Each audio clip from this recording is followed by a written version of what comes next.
Sir सेमीकंडक्टरचा valence band कधी fully filled असतो, कधी पार्शियली फिल्ड असतो? सर 0 केल्विनला काय होतं, 0 केल्विनच्या पुढे काय होतं? यावर भरपूर प्रश्न येतात. पटकन एकदा कॉन्सेप्ट बघा. सगळ्यात पहिले काय आहे, आपल्याकडे एक व्हॅलेन्स बँड आहे आणि एक कंडक्शन बँड आहे. सर व्हॅलेन्स बँड म्हणजे तो बँड जिथे इलेक्ट्रॉन्स जे आहेत ते बॉन्डेड स्टेटमध्ये असतात, ते फ्री नसतात. कंडक्शन बँडमध्ये जेव्हा इलेक्ट्रॉन पोहोचेल त्यावेळेस तो कंडक्ट करायला मोकळा होईल, कारण इथे त्याला कोणी अडवणारं नाहीये.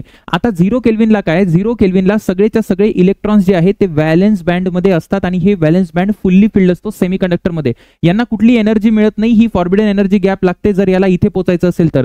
जसं की टी ग्रेटर दॅन 0 केल्विन केला, काहीतरी एनर्जी मिळते आणि इकडचा इलेक्ट्रॉन इथे जम्प झाला, परत हा इलेक्ट्रॉन इथे जम्प झाला, एनर्जी मिळाल्यामुळे तर इथे होल क्रिएट झालं आणि इथे इलेक्ट्रॉन क्रिएट झालं. Number of electron is equal to number of holes. याचा अर्थ टी ग्रेटर दॅन 0 केल्विनला व्हॅलेन्स बँड हा पार्शियली फिल्ड आहे आणि कंडक्शन बँड सुद्धा पार्शियली फिल्ड आहे सेमीकंडक्टरसाठी. जर कंडक्टरचं बघायला गेलं तुम्ही तर कंडक्टरला काही फरक पडत नाही, 0 केल्विन असू दे की टी ग्रेटर दॅन 0 केल्विन असू दे, त्याच्याकडे ऑलरेडी इलेक्ट्रॉन जे आहेत ना ते कंडक्शन बँडमध्ये पोहोचलेले आहे आणि त्याचा कंडक्शन आणि व्हॅलेन्स बँड जो आहे तो ओव्हरलॅप करतो. इन्सुलेटर पण तसंच आहे. इन्सुलेटरचा बँड गॅप इतका मोठा असतो की त्याचे इलेक्ट्रॉन सगळे पडून असतात 0 केल्विनला. कुठे पडून असतात? इन्सुलेटरला.